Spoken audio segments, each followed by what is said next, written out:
السلام عليكم ورحمة الله وبركاته دمان ولا لها مسلمين تعمل كستو جوكتان وحن إذن رجينا يا عافماد إيو عمر الدار إيو عبادة الصن أطقو وارتان إلهي إذن كيسا حيث كسو سلام يا حرمت الهلال أي كل هذه مقالة نيروبي حافظة إسلي وحان أصوغ لي إنا إذن أغيسيو دمان ولا له كتحنا حرمت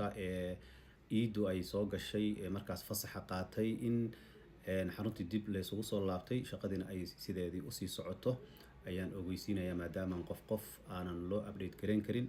in aan halkan idin ka soo sheego ayaan go'aansaday insha Allah ta'ala xaruntii waan joognaa waana furnay shaqadii way socotaa isdiiwaangelintiina way socotaa sidoo kale dadkii online ka quraanka lagu saari jiray ayaguna ha ogaadeen hawshii waa diyaar hana diyaar garoobeen xilligoodii dadkii soo socday ayaguna iidu ka soo gashayna iyo fasaxa ayaguna xaruntii insha Allah ta'ala waad iman kartaan lambarka profile-ka ku qoran baad la soo xiriireysaan halkaas ayaana idinka hagaya insha Allah ta'ala inta kadib walaalayaal saad ogtihiin ba Ilaahay subhanahu wa ta'ala wuxuu si wanaagsan oo amni ah inta amniga haysata si amni ah Ilaahay subhanahu wa ta'ala uu gargaaray kuna soo mootiyay bishii Ramadaan barakadeedii Ilaahay subhanahu wa ta'ala ayaa ku mahadsan waxaan insha Allah ta'ala aanu ka sameeynaa bishaas iyo fadaa'ishii ay lahayd iyo qofka markii cibaadadaas iyo soonkaas uu soo gutay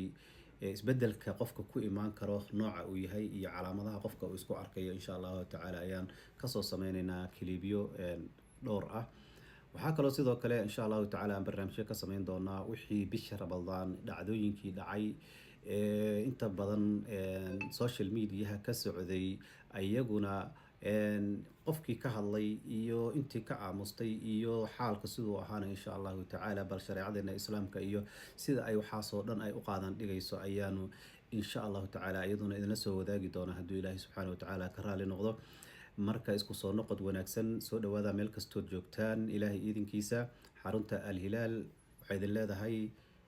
السلام عليكم ورحمة الله تعالى وبركاته